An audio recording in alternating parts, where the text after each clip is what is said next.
The ultrasound photo burned in Jessica Reynolds' purse like evidence at a crime scene 4 months along, and her boss still had no idea he was going to be a father. 4 months ago, she'd shared one reckless night with Wendell Hartwell, the widowed single father who owned the architectural firm where she was fighting to prove herself. Now, as a junior architect with everything to lose, she had to keep the secret buried before it destroyed her career.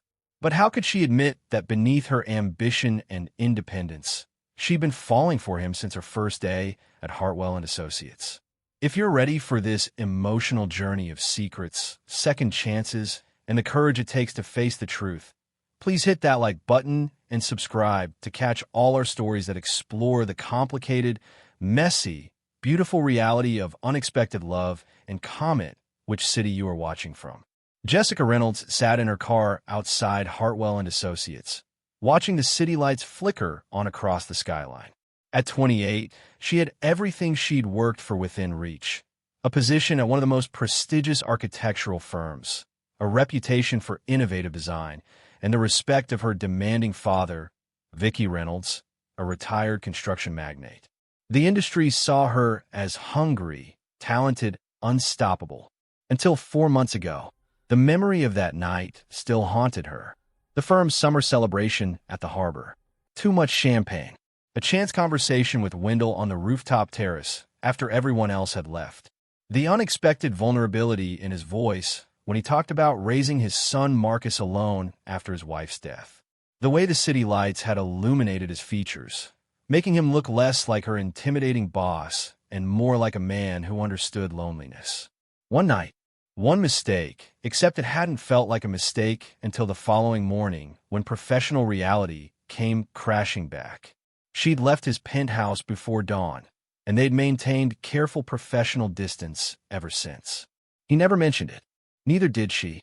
Now her hand drifted unconsciously to her still flat stomach beneath her tailored red blazer.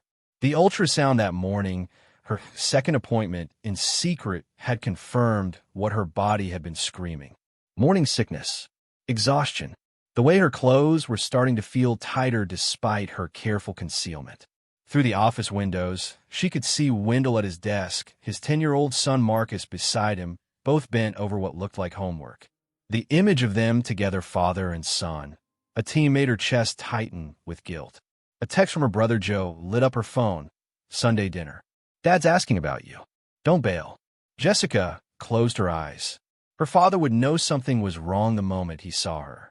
Joe already suspected. And Wendell was getting closer to the truth with every passing day. Her resignation letter sat in her drafting table drawer, half-written. 2 weeks' notice. A job offer in another city she hadn't accepted yet. A clean escape before anyone discovered what she'd done. Except nothing about this felt clean anymore. Jessica hunched over her drafting table at 9 p.m., the oversized navy blazer swallowing her frame, a calculated choice to hide what couldn't be hidden much longer. The office had emptied hours ago, exactly as she'd planned. Working late meant avoiding Wendell's penetrating gaze, those moments when she felt he could see straight through her carefully constructed walls. Her mind drifted back to that summer night, despite her best efforts to suppress it. The harbor celebration, champagne bubbles catching the light, Wendell's rare laughter when she'd made a joke about the client's impossible demands. Later, on the rooftop terrace, he'd talked about Marcus with such tenderness, confessing how terrified he'd been when his wife died, leaving him alone with a toddler. She'd seen the man beneath the boss, vulnerable and achingly human. The kiss had felt inevitable. Everything after had felt like falling.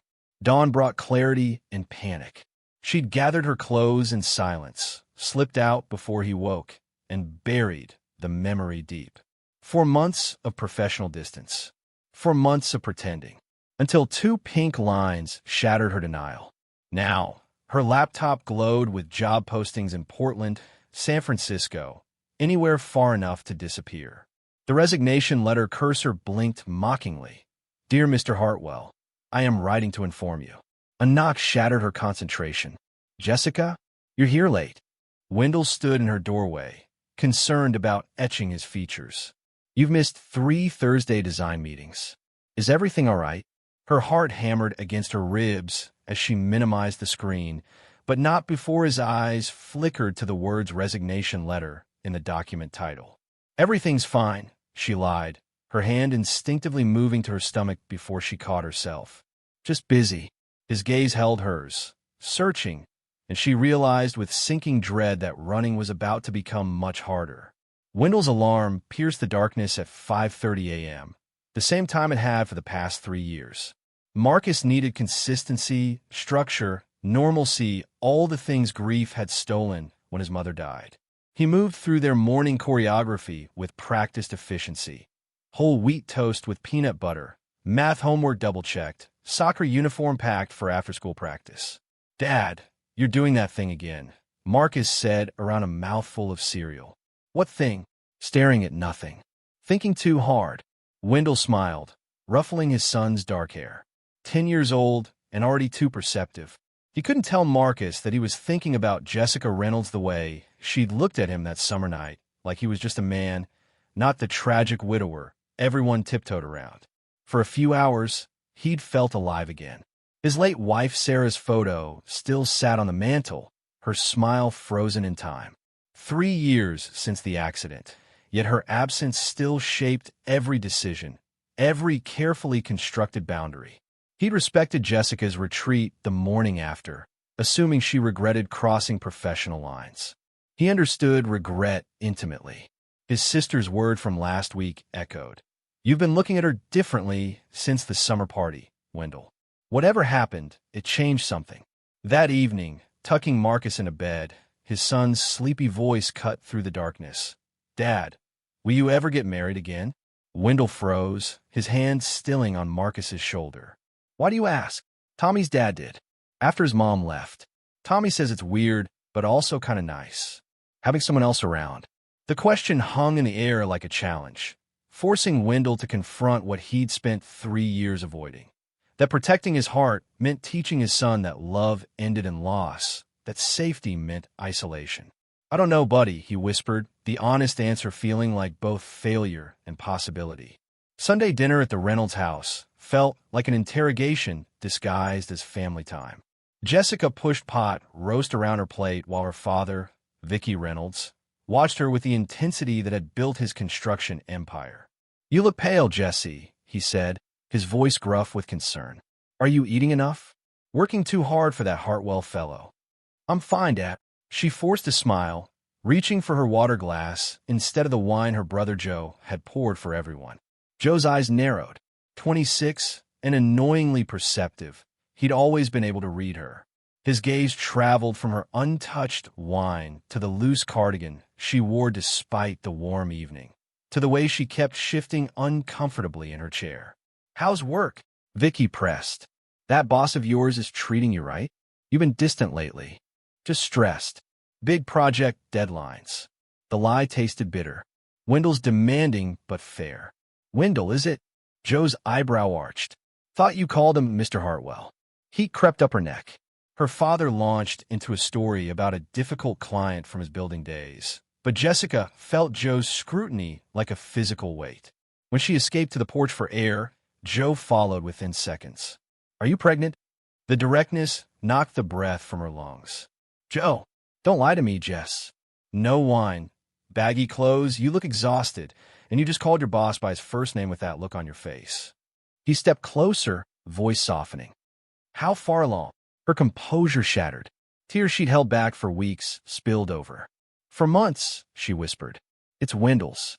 And before you say anything, I'm handling it. New job, new city, clean break. Dad doesn't need to know." Joe's jaw clenched. "You're running. I'm surviving." "No, Jess. You're hiding. There's a difference." He gripped her shoulders gently. "Does he know?" She shook her head, shame burning in her chest. "You have to tell him. And Dad, this secret will destroy you. Promise me," she begged. "Promise you won't tell Dad." "Not yet." Joe exhaled slowly, conflict warring in his eyes. Finally, reluctantly, he nodded. 2 weeks, Jessica. Then I'm done keeping your secrets."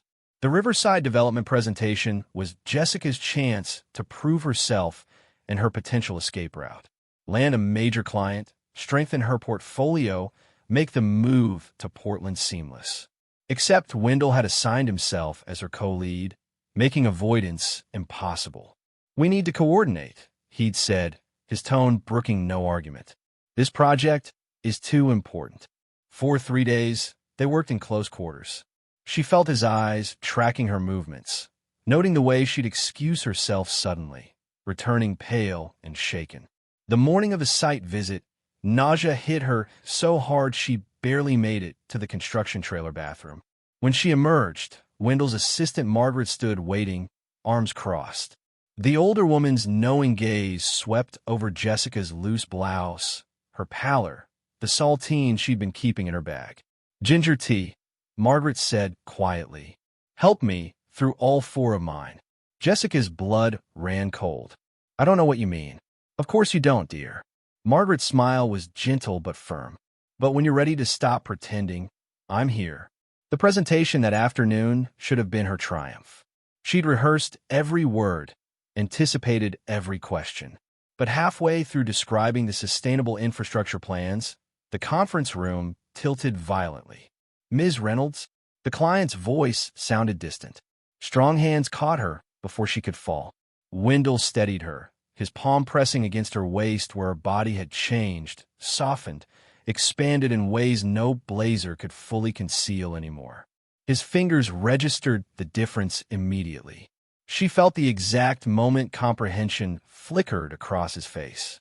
"Jessica," he said quietly, his voice tight with something between concern and realization. "We need to talk." "I'm fine." She jerked away, anger flaring as her only defense.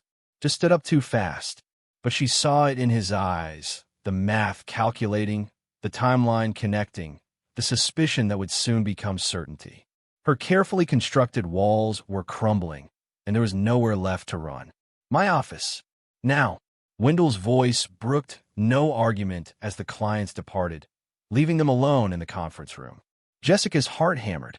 He'd found the resignation letter. This was the professional dismissal, the clean break she'd been planning anyway.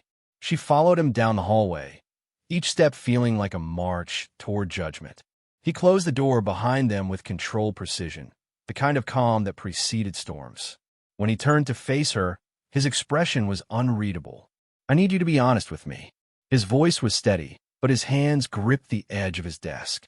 "That baby is mine, isn't it?" The words detonated in the space between them. Jessica's carefully constructed defenses shattered into rage, her only refuge when cornered. "You're unbelievable," she spat, anger masking the terror clawing at her throat. "You think you can do just what?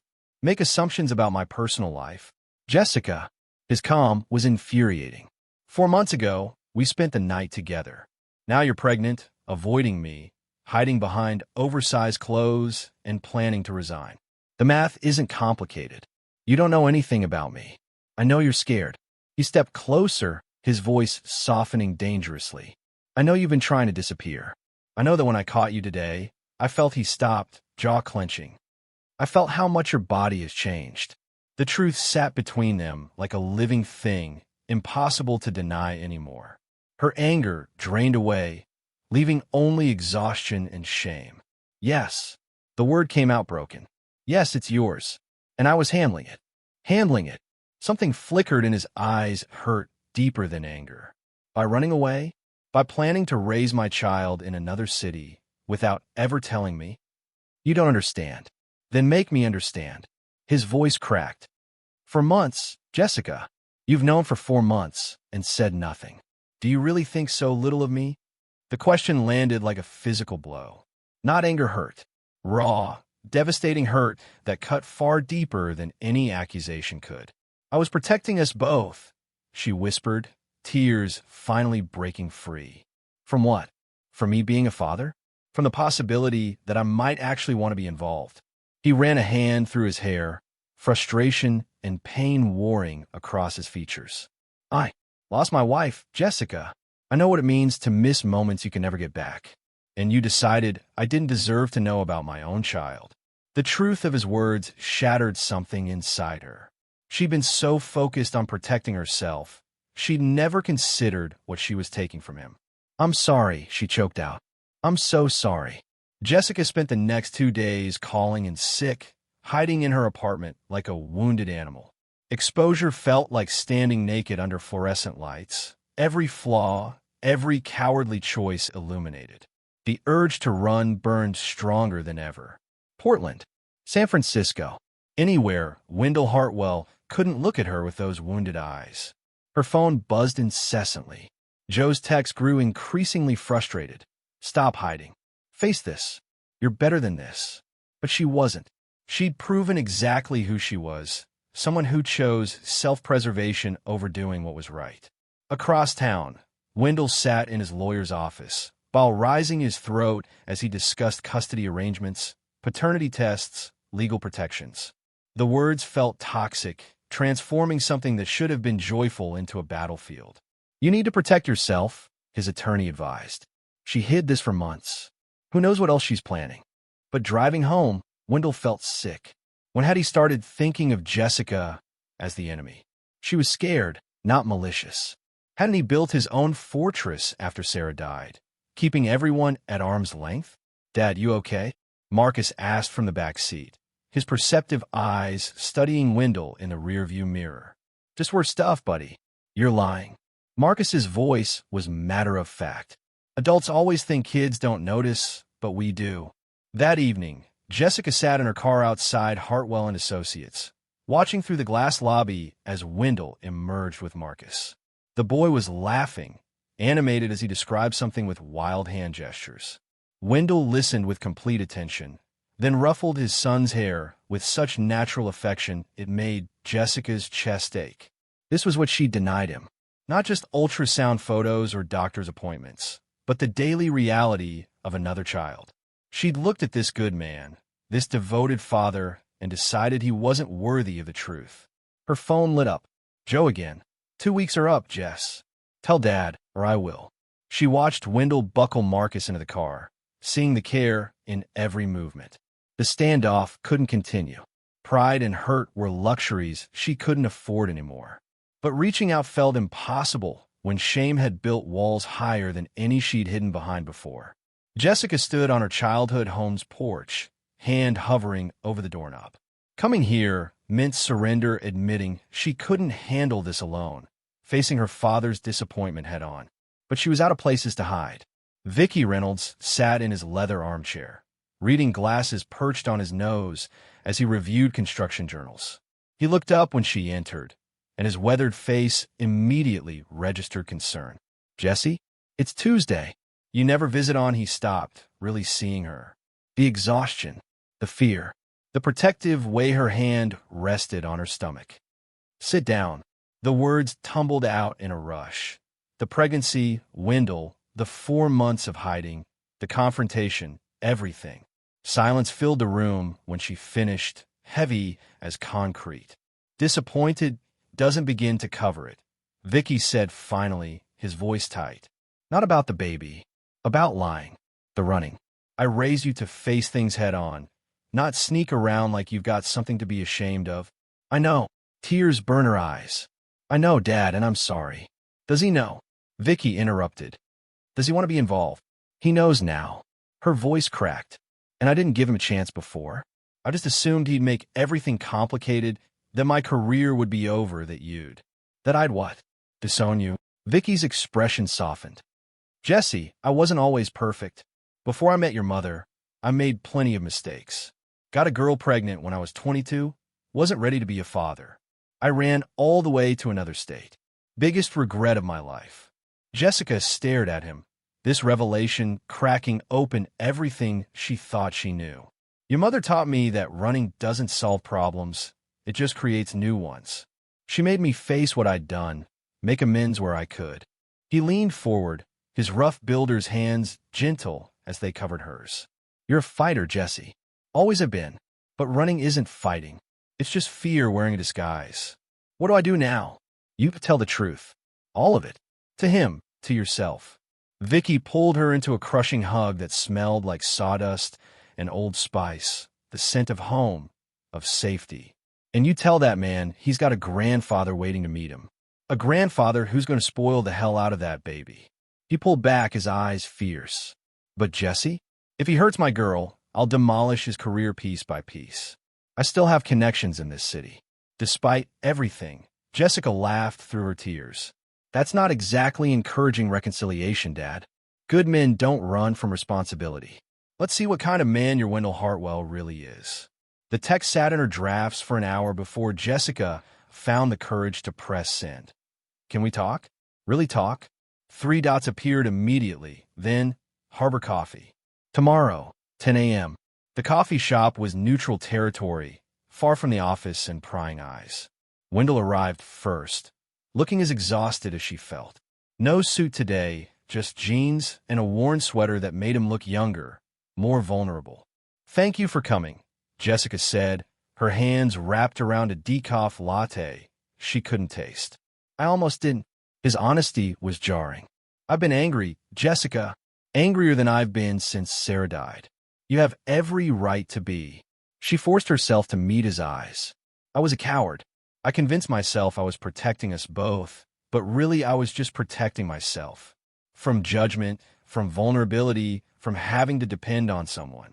Her voice cracked. I took 4 months from you that you can never get back. I'm so deeply sorry. Wendell was quiet for a long moment, his fingers tracing patterns on his coffee cup. When Sarah died, I lost all control. Couldn't save her, couldn't stop the grief, couldn't fix what was broken. So I built walls around Marcus, around myself. Control became survival. He looked up, pain etched in his features. When you hid this from me, it triggered every fear I have about losing agency over my own life. About being blindsided by loss again. I didn't think about that. Shame burned at her chest. I only thought about myself. We both did. His admission surprised her. I've been so focused on protecting myself from getting hurt again that I haven't really lived in 3 years. Marcus asked me if I'd ever get married again, and I realized I've been teaching him that love ends in pain. Those walls are safer than vulnerability. Jessica's hand drifted to her stomach. What do we do now? We start with the truth. All of it. Wendell leaned forward. What do you want, Jessica? Not what you think you should want. What do you actually want? The question cracked something open inside her. I want this baby to have a father.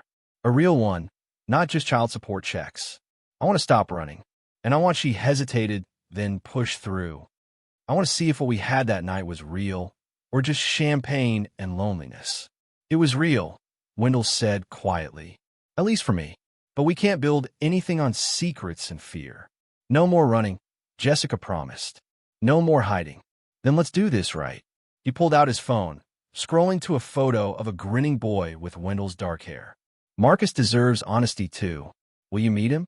No pressure, just let him know you exist, that you're going to be in our lives.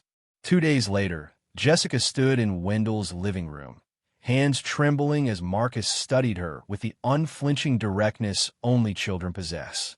This is Jessica, Wendell said gently. She's a friend who's going to be in our lives. She's going to have a baby who will be your little brother or sister. Marcus's eyes widened. Really?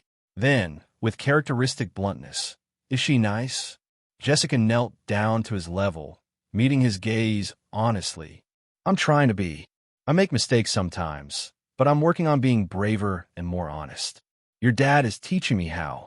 Something in Marcus's expression softened. Dad says being brave means doing stuff even when you're scared. Your dad is very wise. The office announcement came next week, a brief, professional email explaining the situation and their commitment to handling it with transparency and maturity. The gossip would come regardless, but Jessica found she cared less about whispers when she was finally telling the truth. Standing beside Wendell as they faced their colleagues together, Jessica realized running had never been the answer. Courage was. 6 months had transformed everything. Jessica waddled through the office at 8 months pregnant, her modified schedule a compromise between ambition and reality. The Riverside Development Project had launched successfully, and her name was prominently featured as co-lead. Turns out, honesty hadn't destroyed her career. Hiding nearly hard. Sunday dinners at Vicki Reynolds' house had become a sacred ritual. The table stretched to accommodate Wendell, Marcus, Jessica, her father, and Joe, a patchwork family sewn together by choice rather than blood alone. Marcus had transformed from cautiously curious to enthusiastically involved, peppering Jessica with questions about the baby and insisting on feeling every kick. She moved. Marcus pressed his hand to Jessica's belly, eyes wide with wonder. "Dad, did you feel that?" Wendell's hand joined his son's, his smile soft and unguarded in ways Jessica had never seen at work. The grief lines around his eyes had eased, replaced by something that looked like peace. He'd started talking about Sarah naturally sharing memories with Marcus, showing Jessica photos, integrating his past with their present instead of keeping them separate. "She'd like you," he told Jessica one night. "Sarah always said I needed someone who'd challenge me, not just follow orders." At the office, respect had replaced gossip. Colleagues admired their transparency, their clear professional boundaries, the way they'd faced complications head-on instead of hiding. Margaret had become Jessica's unofficial mentor, offering wisdom about working motherhood with the same knowing smile she'd given that day in the construction trailer. Jessica caught Wendell's eye across the dinner table as Vicky told an animated story, Joe laughing, Marcus hanging on every word. This family chaotic, imperfect, built on truth after so much hiding was more than she'd ever imagined when she sat in her car planning escape routes. "You good?" Wendell mouthed. She nodded, hand on her belly where their daughter kicked insistently, as if reminding them both that courage had created this moment. Running would have stolen it all. 2 weeks later, Jessica's water broke during a design review. The controlled chaos that followed Wendell abandoning the meeting, Marcus excited and terrified in equal measure. Vicky and Joe racing to the hospital would become family legend. In the delivery room, surrounded by the people she'd once feared disappointing, Jessica gripped Wendell's hand as their daughter entered the world screaming her arrival. "She's got your stubbornness," Wendell whispered, tears streaming down his face as he cut the umbilical cord. "Thank God." Marcus was allowed in moments later, his eyes enormous as he stared at his baby sister. "She's so tiny. Can I hold her?" Wendell helped position the baby in Marcus's careful arms, the image searing itself into Jessica's memory of past and future woven together, loss and new life coexisting. "What are we naming her?" Marcus asked. Jessica looked at Wendell, then at her father and brother crowded in the doorway, at this family she'd built by finally stopping her run toward isolation. "Courage," she said softly. "Her middle name will be Courage. So she always remembers that the hardest thing and the right thing are usually the same thing." Weeks later, a photo appeared in Wendell's office. Him holding baby Lily Courage Hartwell, Jessica beside him still healing but radiant, Marcus grinning with big brother pride, Vicky and Joe in the background beaming like the family they'd become. Jessica added a caption in an elegant script. "Sometimes the truth you're running from is the life you're meant to live." The resignation letter she'd once drafted remained deleted, replaced by a partnership agreement professionally and personally built on the only foundation that mattered: courage to face truth, even when it terrified her.